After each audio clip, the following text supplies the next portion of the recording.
Nobody in Mr. Collins's vast mansion would ever imagine that the woman responsible for sweeping the hallways held a secret capable of changing everything.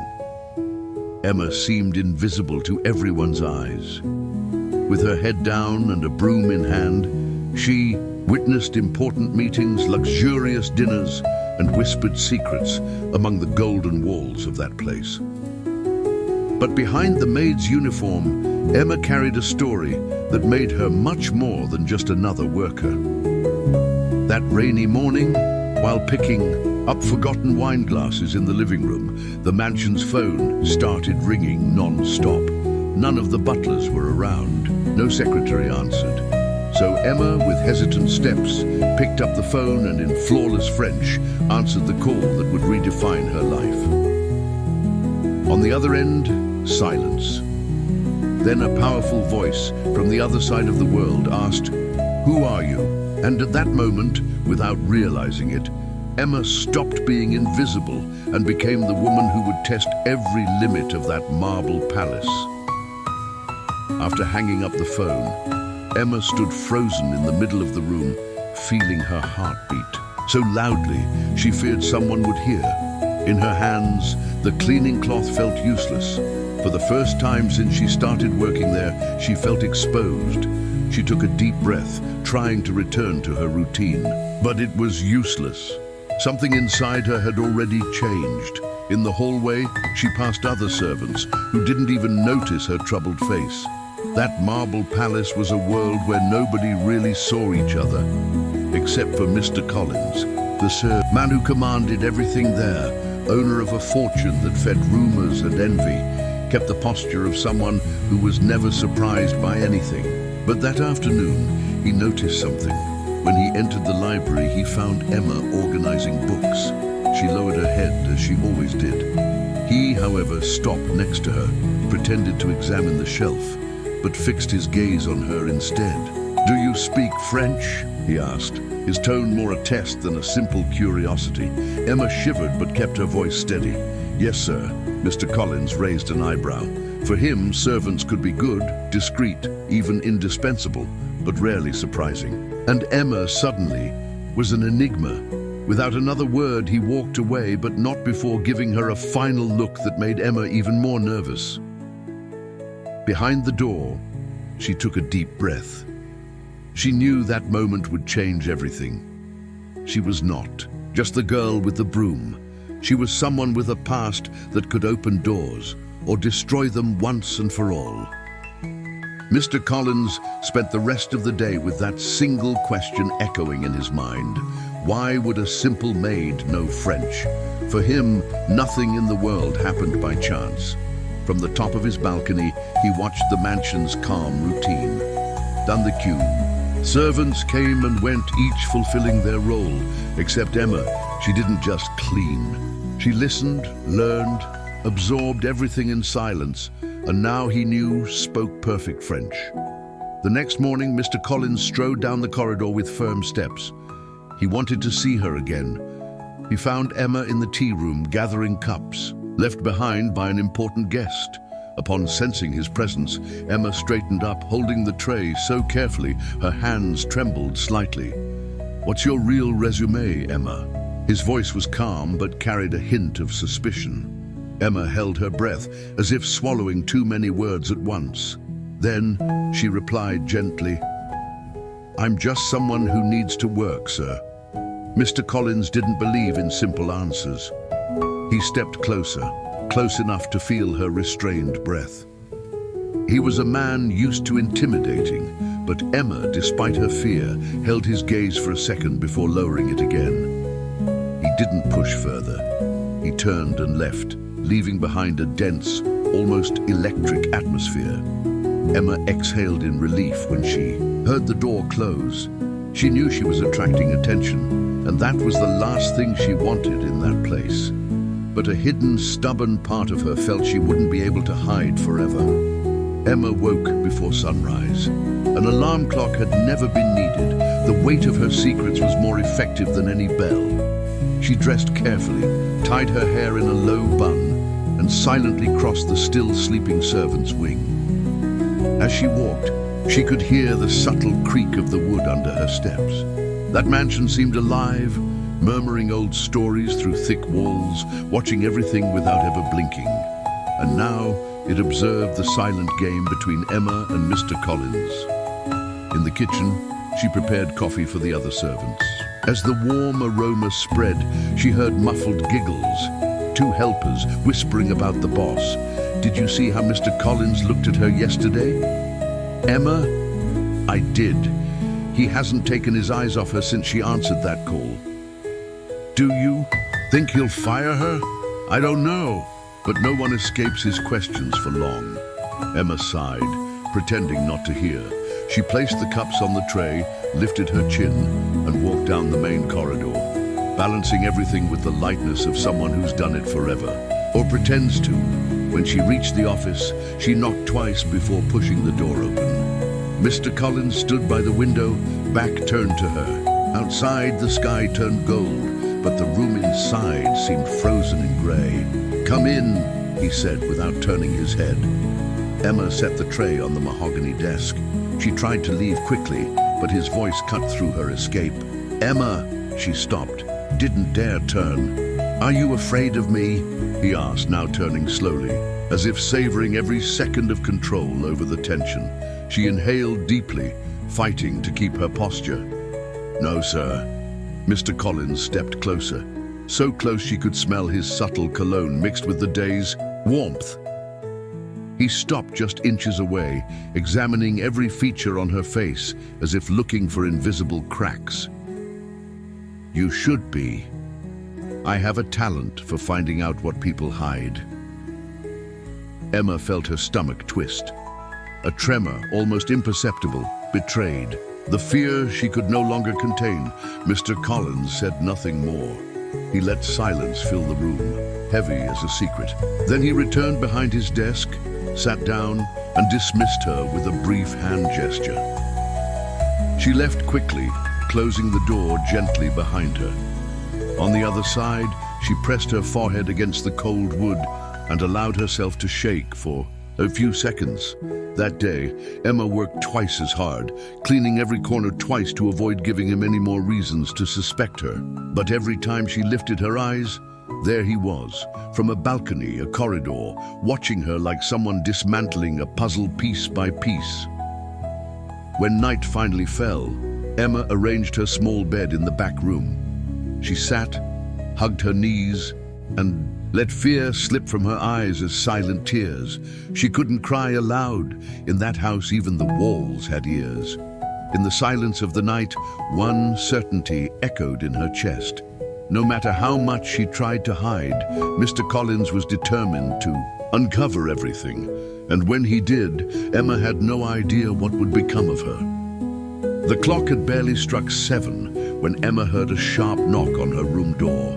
Her heart raced. None of the other servants would dare disturb her there. It could only be him. She opened the door slowly. On the other side, Mr. Collins stood, immaculate as always. White shirt, dark vest, sleeves rolled up to his forearms, as if he wanted no distractions with paperwork that day. Only truths. "Get dressed. I want you to come with me somewhere," he said, not even asking if she had anything else to do. Emma swallowed hard. She couldn't refuse. Within minutes, she sat in the passenger seat of his luxurious car, hands clutching, her uniform fabric on her lap. The ride was silent, broken only by the soft hum of the engine and the constant buzz of her thoughts crashing inside her chest.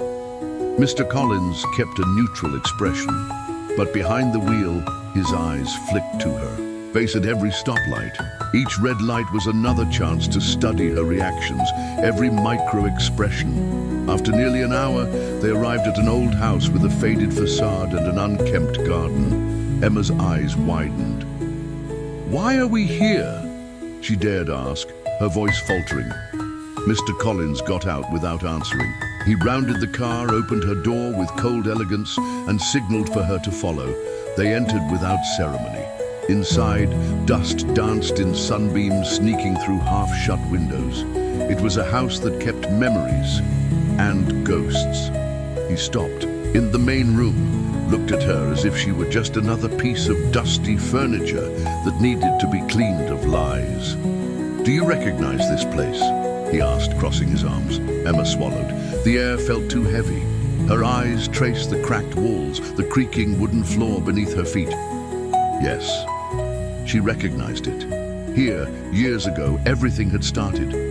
Here she had learned that life was a stage play, and sometimes to survive, you had to change costumes unnoticed, but she couldn't confess that to him.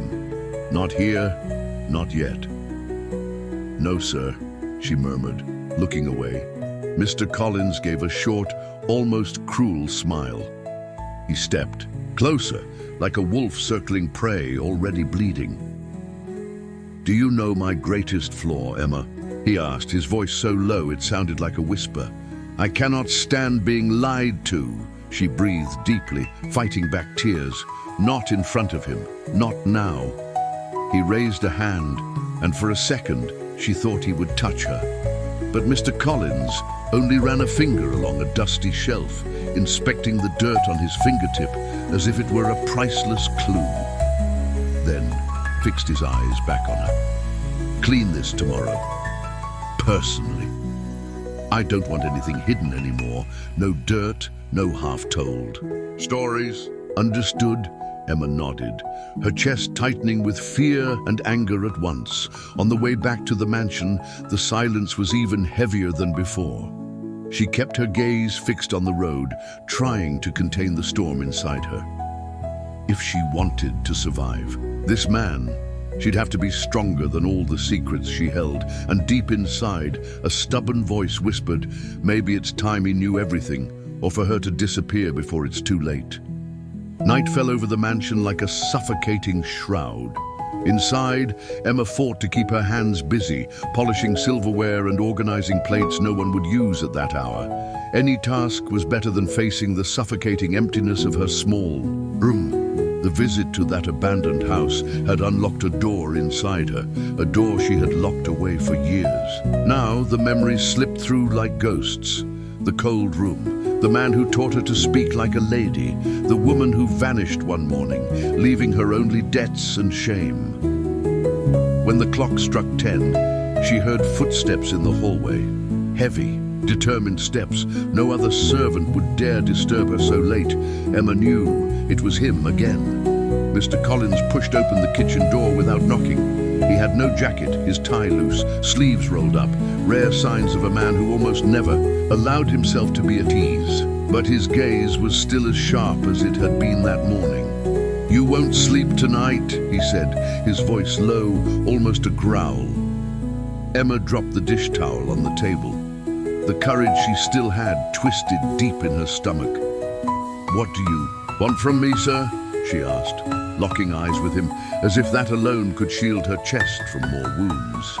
Mr. Collins stepped closer, so near she could smell his faint cologne mixed with the warmth of the day. He stopped inches away, studying every line of her face as if searching for invisible cracks. The truth. The word dropped between them like a sentence. "All of it. Who taught you French? Who paid your way to this city? Who funded your stay before you showed up at my door as just a maid?" Emma shuddered. She fought to stop her lips from trembling. She knew lying wouldn't work anymore. But the truth was a double-edged sword. If she told it, she would bleed alone. If she hid it, he would shred her apart another way. "I paid for everything." Her voice came out steadier than she expected. "I worked in 3 houses before. Yours. I saved every coin. I learned on my own. I spent what little I had to get here." Mr. Collins let out a low, bitter laugh. He braced one hand on the counter behind her, trapping her between his arms. "And you think I'll believe this fairy tale?" He spat the words, anger contained only by the self-control he still clung to. "Stop testing me, Emma. I'm not one of the fools you fool with that innocent face." For a moment, Emma wanted to scream, to shove him, to confess everything. That she hadn't learned French in an expensive course, but by eavesdropping behind doors, copying old books a sick woman left open while she slept. But she couldn't. Not yet. Instead, she took a deep breath, locked eyes with him and whispered, "If you really want to know, give me a reason to trust you." Mr. Collins stared in silence. Behind the fury, a flicker of something else shone in his eyes. Curiosity, maybe, or respect. But he extinguished it in a blink. "You work for me, not the other way around," he said, pulling back suddenly, as if her touch burned. "Tomorrow, 7 sharp, in the library. One more chance to tell it all. Don't you dare vanish." He turned away, leaving the door open behind him, his steps echoing down the hall like distant thunder. Emma stayed there, alone, her chest heaving. She knew she couldn't run, but she also couldn't keep lying. And the truth could be her salvation, or her ruin. The next morning, Mr. Collins didn't send orders by note, nor let routine dictate the day. He knocked on Emma's small servant room, catching her still gathering the last remnants of sleep with his deep voice. "Get up. We're leaving." She tried to protest, but one look from him was enough to silence her. In the car, the silence was as dense as the cloudy sky following them down the road. Emma, hands folded on her lap, avoided looking out the window. She didn't want to see. The memory coming closer. Half an hour later, the rusty gate creaked like a warning. The abandoned mansion loomed before her once more, imposing in its decay. Mr. Collins parked, got out without a word, and opened her door. "Today you'll do what you should have done yesterday." His voice was a sentence, clean, and "don't run from anything." Emma swallowed hard. Her hands shook as she pushed the old door open. Inside, the dust seemed thicker than her lies. The sound of her steps echoed, as if each room whispered. "You're back, armed only with a bucket of cold water." Emma pretended to scrub the foyer floor. But with each swipe of the cloth, her eyes drifted to the hallway, leading to the room she had locked away years ago. She couldn't resist. She left the bucket behind and walked down the creaking floorboards. She opened the door, only she knew how to unlock without a key. Inside, the old scent of books, torn curtains, and a faded velvet armchair made her sink to her knees. "Maman," she whispered in French, feeling tears spring up. "I failed you." From the doorway, Mr. Collins watched. There was no anger on his face now, only the rigidity of a man who realized too late that he should never have underestimated the small woman in an apron. "Who are you really, Emma?" He stepped inside, voice low but sharper than any shout. "Speak before I find out myself." She lifted her face, eyes red but unwavering. "I was the only daughter of a woman who inherited this house, this land. I grew up here, learning French from my stepfather, who insisted on raising me like a lady, even when everything outside was falling apart. After he died, my stepmother remarried, and her new husband threw away every piece of my name. They mortgaged every brick, left me with debts I didn't make." She clenched her fists. "One day I woke up alone, homeless, so I learned to swallow my shame. I became a maid so I wouldn't starve, but I never forgot who I was or who I still am." Mr. Collins took a deep breath. He walked up to her, picked up the forgotten cloth in the corner and tossed it into the bucket. "Enough of this. This is no longer your place." She frowned, confused. "Are you firing me?" He almost smiled, a slight break in the cold mask she thought unbreakable. "I'm doing what I should have done the day I heard you answer that phone in French. I'm giving you back the chance to be who you were born to be." Mr. Collins held out his hand. "Come back to this house, but not as a maid.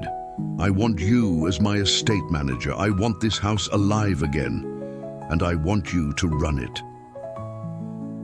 Emma looked around the room, still filled with her ghosts, then at the man who, in silence, had dismantled her walls. She took his hand, not as a servant, but as someone reborn there, among cracked walls, with her dignity intact, ready to rebuild not just a mansion, but the entire story they had tried to bury. And so, within walls that kept ghosts, and a past that insisted on hurting, Emma rose again, no longer the silent maid, but the owner of her own story. And this time no one would dare take away what was always hers by right. Did you love this story? Then like, share and subscribe to our channel to never miss the next surprising twists. Your support makes all the difference.